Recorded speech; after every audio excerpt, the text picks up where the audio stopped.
I'm your host, Ward Brekenoff, and for today's video, I'm first going to make a quick announcement and then we'll start into what the topic of the video is as a whole. I apologize that I haven't made too many recent videos, as I kind of been wanting to do one once a video daily or bi-daily, so once every other day. That's been my goal, and I have several other videos I planned on doing, including the video about Andrew Yang and all his policies. And if you still want to see that video, feel free to reach out to me on my Discord or Twitter or anything, and I will still make the video. But if I don't really see any positive reaction to that possible video, I probably will do another video I planned on doing. But the main reason for that is I've been rather sick, as you may be able to tell through my eyes or through my voice right now or anything related to it. I've come down with not really the flu, but like flu symptoms, and not the coronavirus. Don't worry, I haven't been drinking any of those lately. No, but anyway. But so I just took a little bit of a break from videos as a whole while I started to get better, but as I was doing it, I was kind of planning out future videos. So for the purpose of today's video, I thought I was going to talk about the debates. Although the last debate happened a long time ago, relatively how fast the news cycle goes, I was also going to briefly talk about Bernie Sanders and Elizabeth Warren's campaigns and like values they share, and particularly with college, because as you might know if you've watched any of my videos, I am a college student. So, but I first was just going to start on a quick recap about the debate itself. So as you know, the debate was held right after the Iowa caucus, or really during the Iowa caucus, because they had the whole caucus disaster, you could call it, of their voting and how it was tallied and how far it got delayed and all these other things. It was just a complete and utter disaster. But the debate was kind of during that, and Joe Biden suffered really badly from the Iowa voters. And so this was his time to shine. He had to have a strong debate if he wants to go super further in the debate. Although it's a caucus and not a primary, which is there's some difference, he still needed to have a very strong showing. And I do think that Joe Biden's debate performance wasn't weak. He did seem very passionate, like his last debate, so 2 debates to go. But I don't know if he necessarily was going to win any supporters through his debate. So I don't think that his campaign is going to go too much further just from the one debate. And his policies and what he talked about are still Joe Biden's policies. So in other words, I'm saying I don't think if you were on the line of who you were going to pick, that his performance changed your mind. Another performer was Bernie Sanders and Elizabeth Warren, and I kind of grouped them both together because they kind of say similar things. And Bernie Sanders did get attacked besides Pete Buttigieg, since he ended up winning the Iowa caucus, even though it really was a tie of Bernie Sanders. And you might even believe that Pete Buttigieg was involved in some shady, shadowy conspiracy theory with the app of Shadow, which is still just remarkable that that was even the name of the app. But anyway, before I get sidetracked, Bernie Sanders probably was attacked the most on the stage besides Pete Buttigieg. And and Bernie throughout all these debates has always come across as being genuine. What he believes is truly what he believes. And he also had a line that about Roe v. Wade, that he wouldn't elect a federal judge or a Supreme Court judge unless they were 100% Roe v. Wade. And he said that outright, making his opinion of that situation very clear. And Bernie has always done that with his policies. And I remember that Joe Biden asked Bernie Sanders particularly about how he was going to pay for Medicare, and Bernie didn't really answer the question, but he never really has answered the question. And Joe was like, it will quadruple the debt we have, or some of the federal spending, or whatever exactly Joe Biden said. And then Bernie attacked Joe at how much his medical bill would cost, and blah, blah, blah, blah, blah. But either way, Bernie Sanders, through Medicare for All, was still saying, and if you believe in Medicare for All, you're still going to like Bernie Sanders, and you're probably going to like Elizabeth Warren. So I don't think anybody's mind was really changed, but from my opinion and my perspective of going into debate, Bernie Sanders and is Medicare for all and not really completely defining what exactly that means is kind of rather concerning. But Elizabeth Warren, this is my own personal bias with going into Elizabeth Warren, but she gets on my nerves to a extreme extent. And I don't think that she really did have that good of a debate performance itself. She did have one moment within the debate where she got to basically say, "No, Pete, that's bullcrap. What you're saying is wrong," and kind of came across as being the victor and being the person who was right. And that was kind of a strong performance from Elizabeth Warren. But besides that, I don't think she really had a strong showing, but she didn't really have a weak showing either. Now, and I'm not necessarily going in order here, but Andrew Yang was somebody who I was disappointed with in the debate stage. He's always kind of had the theory of the Yang gang and that he hasn't had enough time. He hasn't been called on in debates.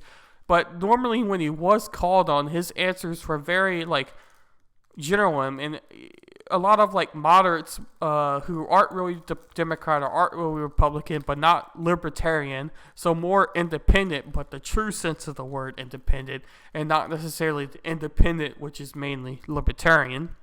But anyway, a lot of what I thought Andrew Yang said was rather interesting, and I kind of liked Andrew Yang for that. But this last debate stage, he was pretty much going fully on his freedom dividend, where he promises you $1,000. But the problem with that is he kept saying it, and if you don't really believe it or you don't know how it's going to be true, how are you going to fully believe what he's saying? And he kept going back to it. He just seemed rather weak and rather defeated. And I don't think that his debate performance was very strong by any chance. I thought the exact opposite, really.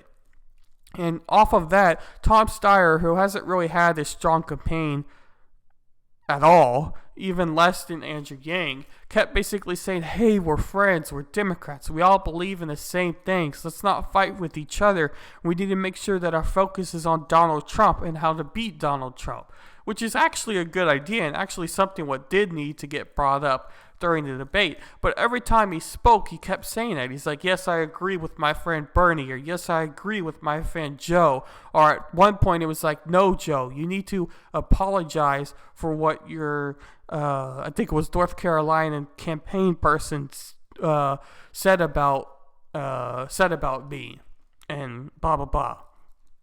And that it was racist, or what he said was racist. Whatever that whole exchange was in particular, and I don't have exact recall of it. But either way, that was the only time he really attacked during the debate.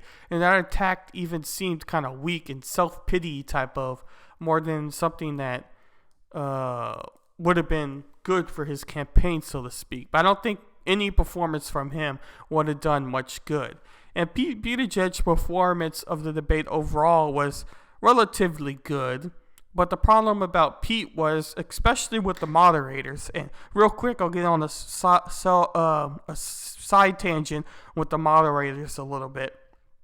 The moderators were actually pretty good during the debate as far as keeping things on task and calling on people and letting extended speak times be given to candidates over certain issues. So we got to hear about an issue fully before they moved on.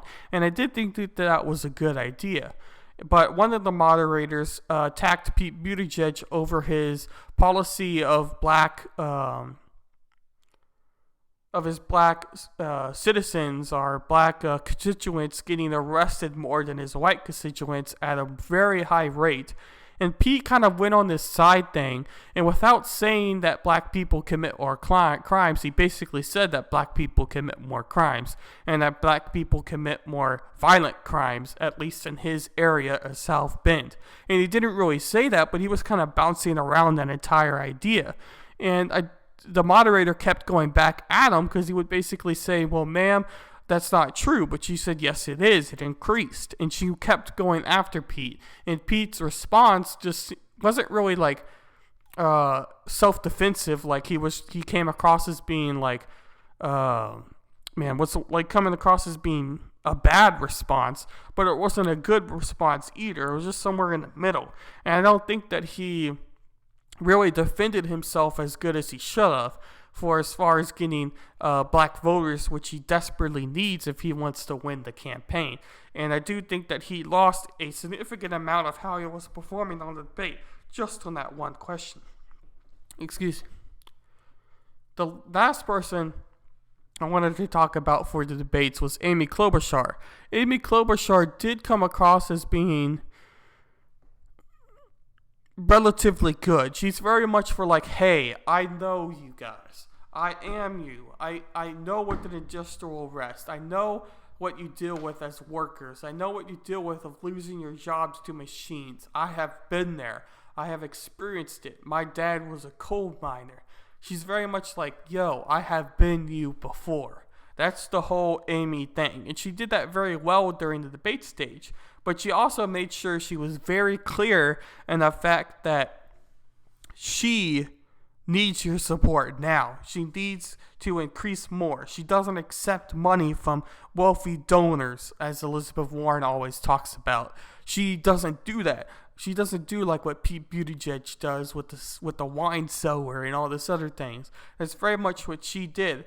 So I think she had a good performance in the debate, and I do think that she's going to gain some supporters from the debate as a whole, and you got to learn a little bit more about some of her ideas, but I don't really think that she'll get enough support to become president, because she still didn't seem very genuine in the fact that what she plans on doing as president, but more what the fact that what she wants to see be done, I guess you would say. And she was very much the pro-experience candidate compared to Pete Buttigieg, who has limited experience. She's like, look, I have signed the most amount of bipartisan bills. I know how to do it. Vote me and let me get it done. And she had kind of the one viral famous line from the debate stage where she said, look, we don't want to vote an outsider because look where that had us, if referring to Donald Trump, of course. But I think she's kind of positioning herself to maybe be vice president in this debate stage, depending on who gets elected. Now, if Bernie Sanders gets elected, I don't know if Amy Klobuchar would be vice president to Bernie Sanders. But anyway, I think that that's kind of her forward progress and what might happen. And this went a little longer than expected, but I was going to briefly talk about the 2020 primary New Hampshire results so far, with only 1% reporting. And I'll make the second video of this another day, where I'll talk about Bernie Sanders and Elizabeth Warren's college funds, because I don't want this video to drag on too long. But anyway, so right now Amy Klobuchar is winning the New Hampshire caucus results with 8 votes. Woo! Yay! And Bernie Sanders and Elizabeth Warren are both at 4. But this is only with 1% of the vote accounted for. And obviously New Hampshire borders Vermont as a state. So I don't think that Amy Klobuchar is necessarily going to win New Hampshire. I would be very surprised. So I do think that Bernie Sanders is going to end up winning the state of New Hampshire. The only question is by how much. There is obviously 8 strong candidates in the race. So if Bernie Sanders wins by a couple of percentage points, it's not necessarily a strong victory, but a victory. But if he wins by a good double-digit margin, then he's probably going to become the strongest candidate and very much possibility of being up against Trump in the main election. So it'll be interesting to see about how much Bernie Sanders wins by. See you on the next video.